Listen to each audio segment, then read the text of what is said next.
نبی اکرم صلی اللہ علیہ وسلم کے پاس صحابہ آئے اور صحابہ نے آ کے حضور سے گزارش کی کہ یا رسول اللہ ہم اپنے مال کو کہاں خرچ کریں، جو قرآن کی بھی آیات ہے نا، یسألونک ماذا ينفقون قل ما انفقتم من خیر فللوالدین والاقربین والیتامى والمساکین وابن السبیل۔ اللہ نے اس بات کا جواب دیا کہ جو تم سے یہ سوال کرتے ہیں، سوال حضور سے ہو رہا ہے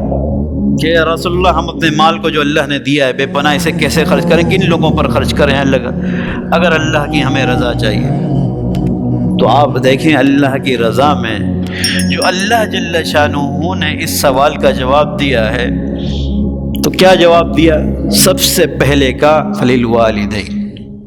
سب سے زیادہ مستحق اگر تمہارے مال کا کوئی ہے وہ تمہارے والدین ہیں، تمہارے والدین ہیں، تمہاری والدہ، تمہارا والد، سب سے زیادہ حق اس کا ہے خرچ کرنے پر۔ آج اگر ہم اپنے معاشرے میں نظر دورائیں، ہمارے کتنے ہی جاننے والے لوگ جو بہت اچھی زندگی گزار رہے ہیں، مگر ان کے والدین کی طرف نظر کریں تو انسان تھوڑا سا پریشان ہو جاتا ہے کہ یہ کیا معاملہ ہے، یہ کیسے معاملہ چل رہا ہے، یہ کیا ہو رہا ہے کہ اپنے والد ہی کے لیے آسانیاں تو اپنے مال سے پیدا نہ کر سکا، جس کو اللہ نے جنت کا دروازہ کہا ہے کہ تو اسے راضی کر لے، جنت کا دروازہ تیرے لیے کھلا ہے،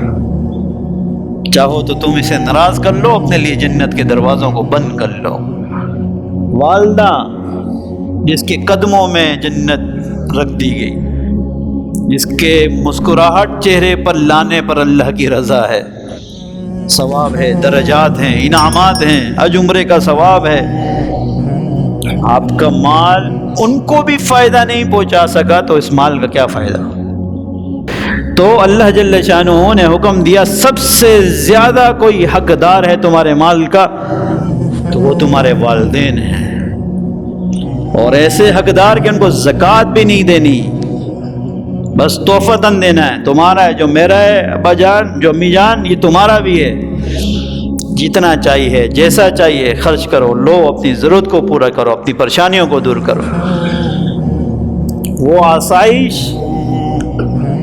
اتنی دردناک بن جائے گی قبر میں،